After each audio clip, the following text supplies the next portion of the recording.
ఈ మీద పెట్రోల్ పోసుకున్నాడు, ఉరేసుకున్నాడు, బంగ్లాల మీగెళ్ళి దునుకుడు, ఇది వీరత్వం కాదు నా దృష్టిలో. దయచేసి చెప్పదలుచుకున్నా. మీరు అనుకుంటున్నారు ఇది వీరత్వం కావచ్చు అని అనుకుంటున్నారు, కానీ ఇది వీరత్వం కాదు. కానీ త్యాగం కావచ్చు, కానీ ఆ త్యాగం అవసరం లేదు. ఆ త్యాగాలు చేయాల్సిన అవసరం లేదు. ఈ గడ్డ మీద అది అవసరం లేదు. కథనాన శత్రువుల కుత్తుకల నవలీల ముత్తరించిన బలోన్ మత్తులేలిన భూమి వీరులకు కానాచిరా తెలంగాణ సూర్యులకు మగశాలరా అనే చరిత్రలో పుట్టినటువంటి వాళ్ళం మనం. రోకల్ బండలు ఎత్తినాము, కారం పొడి పట్టుకొని సైన్యాల మీద కారం పొడి కళ్ళల్లో జల్లి యుద్ధాలు చేసినటువంటి గడ్డ మీద ఈ ఆత్మహత్యల పరంపర దయచేసి ఆపండి. ఆత్మహత్యలు చేసుకోవద్దు. పోరాటాలు చేసి బందూకులు బట్టి తోపులకు వ్యతిరేకంగా, తోపులకు ఎదురుండి కొట్లాడినటువంటి యువతరాన్ని కన్నా ఈ నేలల మీద ఆత్మహత్యల పరంపర దయచేసి ఆపండి. ఆత్మహత్యలు చేసుకోకండి.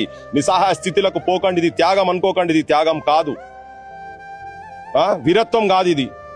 దయచేసి మీరు అనుకోని ఫ్యాన్ పేరు వస్తుంది, మాకు కూడా విగ్రహాలు కడతారు, మాకు కూడా పూజలు అయితే అని చెప్పని ఆ లైన్ లో పోకండి. కుటుంబాలను ఆగం చేయకండి. క్లియర్ గా చెప్తున్నా, కుటుంబాలను ఆగం చేయకండి. ఆత్మహత్యల పాలు చేసుకోకండి. మీ కన్న తల్లిదండ్రులు ఉన్నారు, ఇక్కడ భార్య పిల్లలు ఉన్నారు, అమ్మ నాయనలు కూడా. మీరు పోయిన తర్వాత జీవితం మొత్తం వాళ్ళకి నరకం అవుతుంటది. చాలా మంది ఇప్పుడు ఈ గవర్నమెంట్ వచ్చినాక కూడా దాదాపు 15 మందికి పైన నిరుద్యోగులు ఆత్మహత్యలు చేసుకున్నారు. కొట్లాడదాం, కలిసి కొట్లాడదాం. కూలి పని చేసుకొని కూడా బతకొచ్చు భయ అవసరం అనుకుంటే, కానీ ఈ ఆత్మహత్యలో పోకండి. మన రాజ్యం తీసుకొచ్చుకుందాం. అందుకనే నాకు క్లియర్ గా అదే నేనైతే అంటున్నా, నిస్సహాయ స్థితిలకు పోకండి మీరు దయచేసి. మళ్ళా చెప్తున్నా నేను, ఈ ఆత్మహత్యల పరంపర ఈ నేల మీద ఆగాల్సిందే.